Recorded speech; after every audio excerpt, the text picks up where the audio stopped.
Now work with time, but not with structure.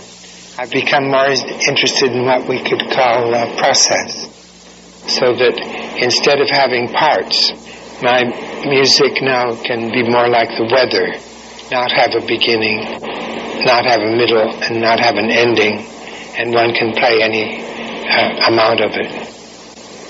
And so I have what I call time brackets, which are very much like the experience of time that our traffic intersections give us, where they go red in order to stop us, or green in order to go.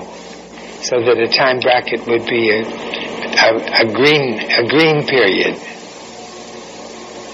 And you could play this sound, not necessarily at one point or another, but at any time while the light was green.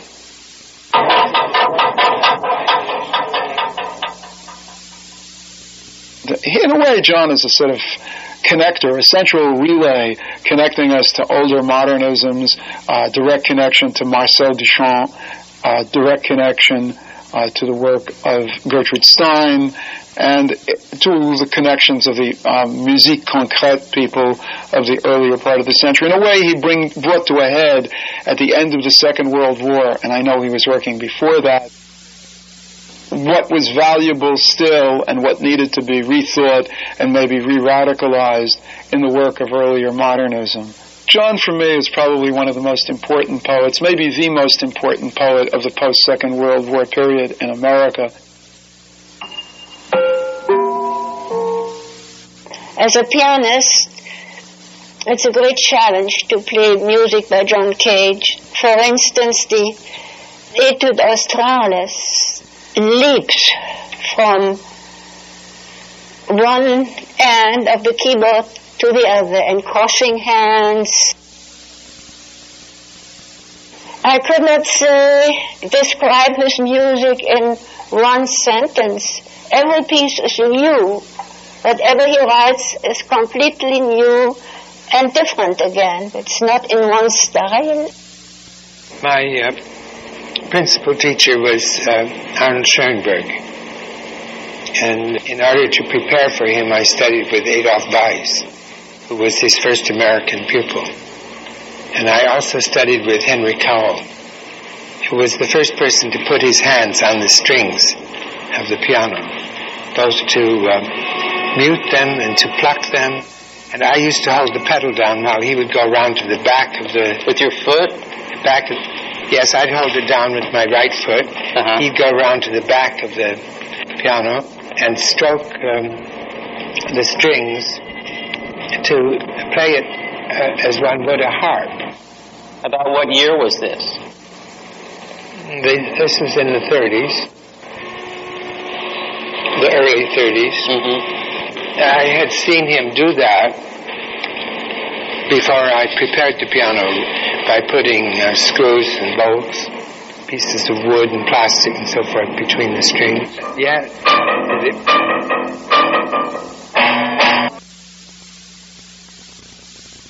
In 1940, when I met him in Santa Monica, John Cage was going around looking for different kinds of ethnic instruments, especially percussions.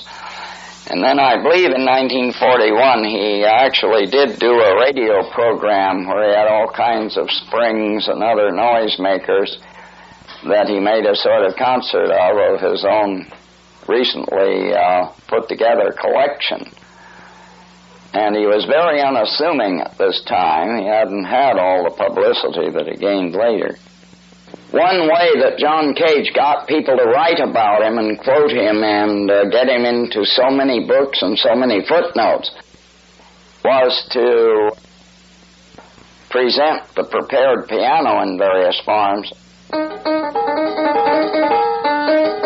Nice sound quality. Minimalistic qualities, but very rhythmic. He takes a certain pattern and repeats it over and over again, stressing certain rhythmic areas, like 1, 2, 3, 4, 1, 2, 3, 4, 1, 2. It changes the whole pattern, and one perceives almost a different kind of sound operating, even though it's the same 4 notes. So I'm trying to get the right sound, which is very, very complicated because you have to move these implements around. Almost trial and error. Now you see with the weather stripping here, you want kind of a thud, drum-like sound. Very interesting quality.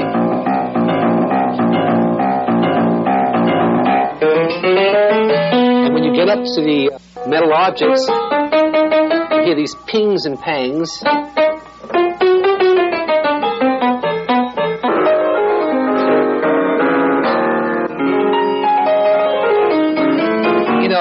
Very funny. Somebody once asked me, why do I play the music of Cage? And I said, quite simply because I like it.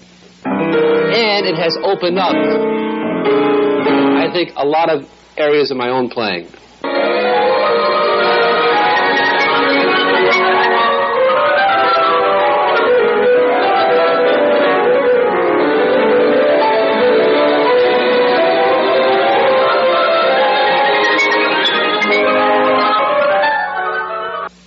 Joshua, you've been playing concertos of Tchaikovsky, Khachaturian, and Liszt.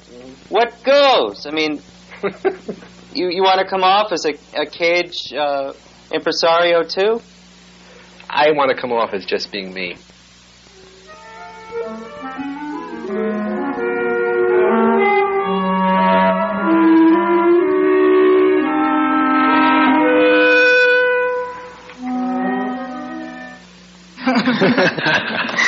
I think that did you say invention and avant-garde?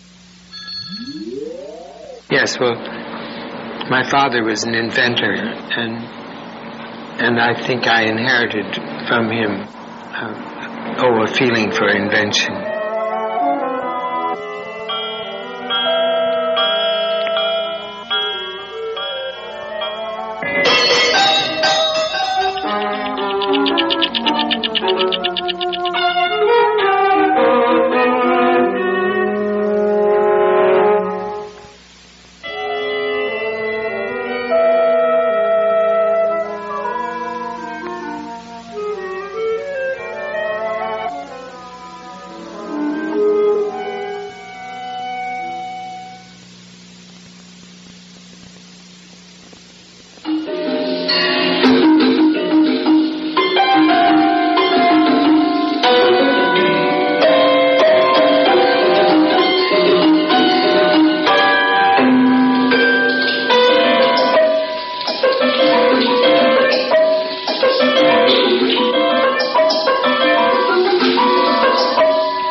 I was solving a problem.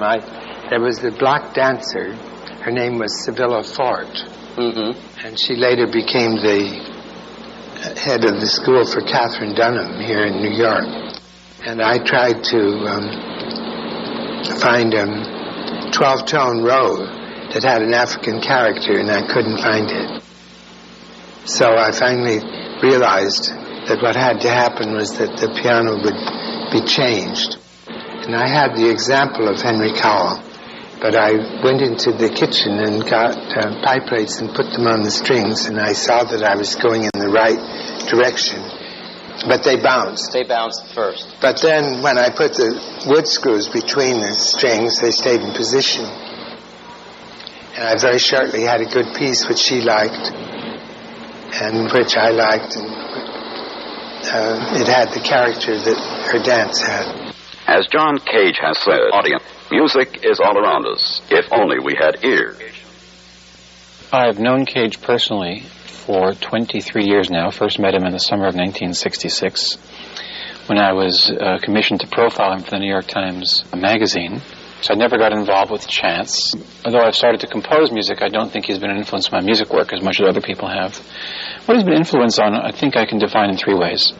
First is how to conduct a career, to be independent of position, of power, to resist those things. And secondly, to pursue various activities. He's not just a composer or a writer or an aesthetician. John epitomizes the anarchist artist to me. The artist who doesn't preach anarchism but realizes it in his work without center, without hierarchy, without conductor, who allows his collaborators a lot of leeway. I do think of Cage as one of the major American authors of our time, the author of extraordinary poems, extraordinary polemics, extraordinary essays. Which is to say, he's never been someone who's doubled back. He's never been someone who said, this work I have done is too radical, I shall no longer work in that way. There's a kind of continuance into doing what hasn't been done before, doing what he hasn't done before. And yet this kind of consistency.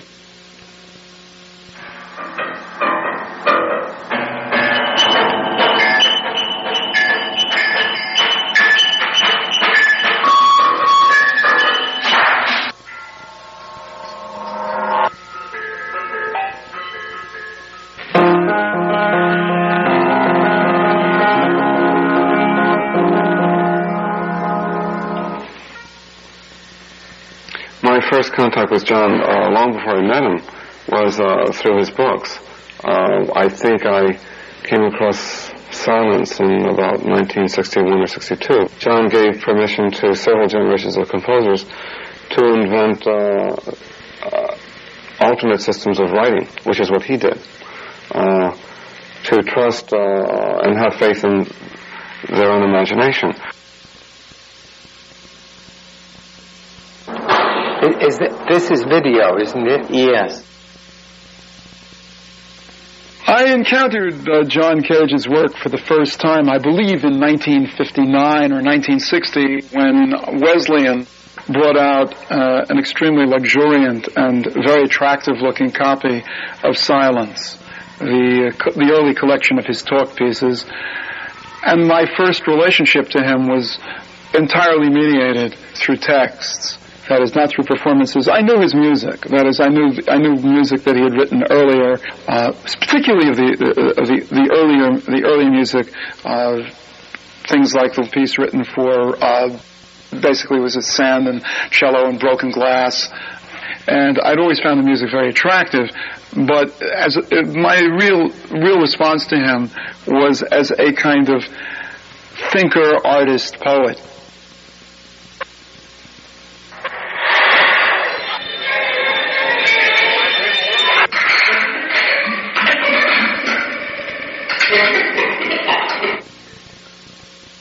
What does Christ mean to you?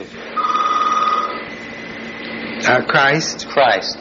Well, the most frequent thing that he means to me is in that Gnostic statement, early Christian statement.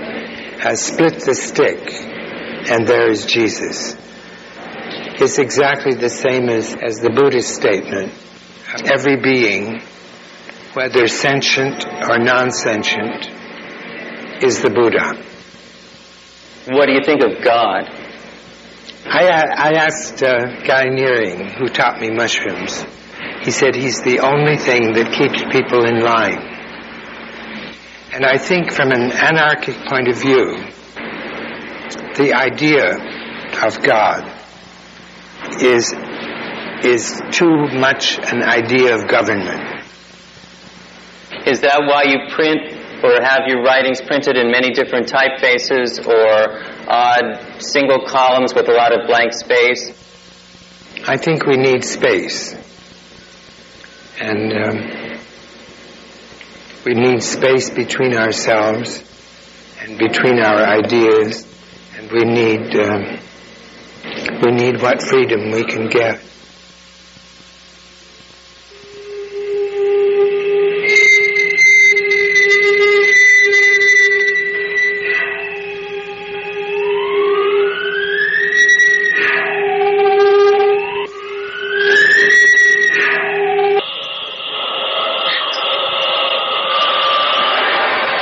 Portrait of John Cage.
Of microphones that in a bar was in use. Radio broadcasts are Megan Palmer advising. Over a separate room, Mr. Cage has again presented them record players, radio tuner, a center philharmonic.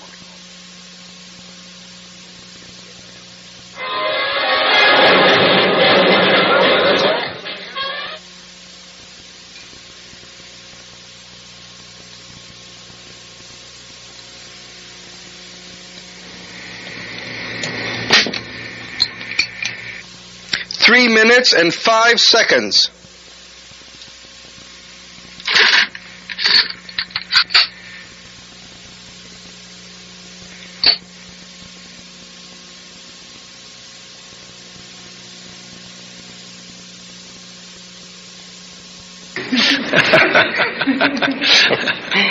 Being a musician, composer, what do you think of rock and roll? I don't use it.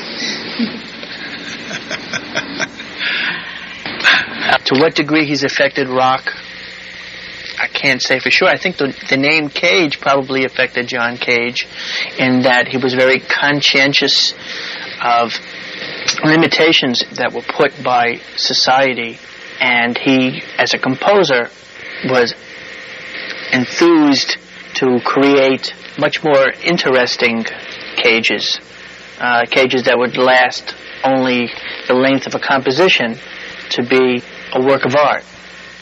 John Cage is freshness. Cage teaches us to listen and to experience each sound and interval fresh. Whenever a major third appears, it's a revelation. At first I made what I called a micro-macrocosmic rhythmic structure, which was that number of measures that had a square root. For instance, I could have 100 measures, and I could divide it, say, into 2, 3, 5, and I could do that 10 times.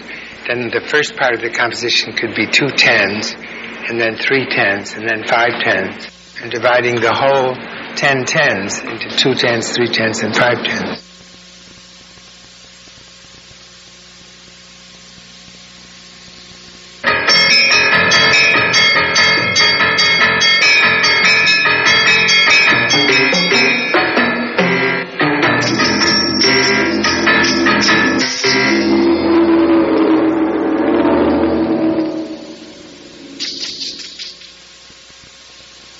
I like this one. Do you consider yourself a microtonal composer? Yes. What about microtonality? Well, I think of the field of sound as not having discrete steps in it.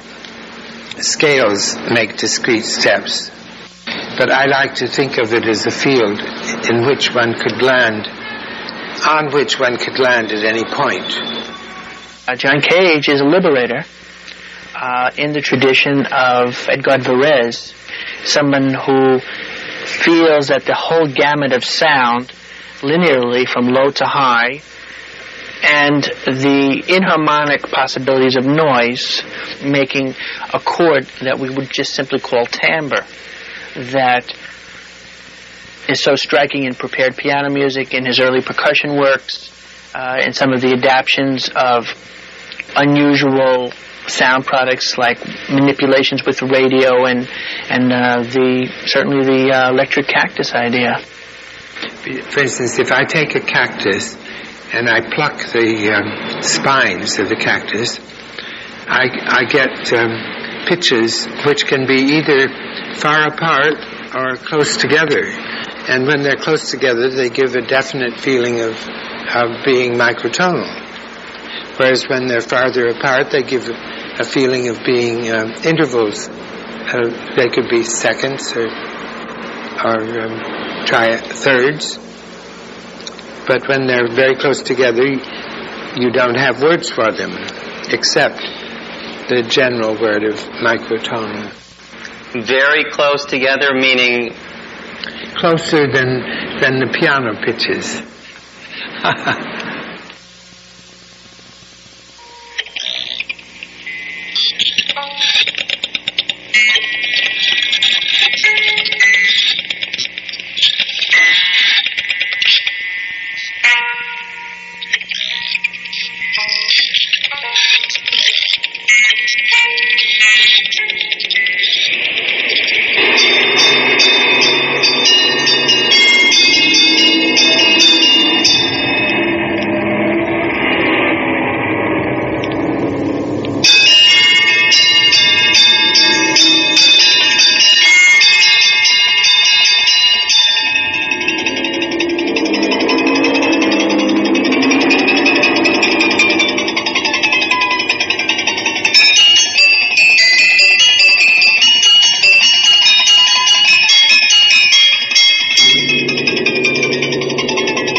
You and Harry Parch once performed on the same bill, and you performed a work for amplified carrot juice making. Could you talk about that concert? Yes, but I never performed with Harry Parch. Oh? We may have been It may have been a series of concerts, of which one concert was by Harry and another was by me. Once I performed with Ornette Coleman, but not with Harry Parch. Was there a certain friction between you? He didn't like my work. Did you think that was a cursory take on it, or he had... No, he simply didn't like it.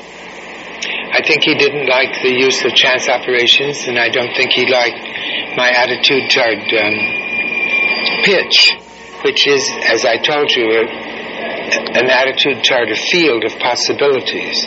Whereas for Harry Parch, there had to be particular discrete steps in that field, and you had to be on the right ones, so that certain sounds for him were right, and all the others were wrong. I don't know the difference between a right pitch and a wrong pitch. Do you believe Parch actually heard these tiny differences? Of course he did. Would you say he had an exceptional ear then? I think many people have exceptional ears. David Tudor has had what's called a golden ear. I never had a feeling for harmony. I had as much interest in noises as I had in so-called musical sounds.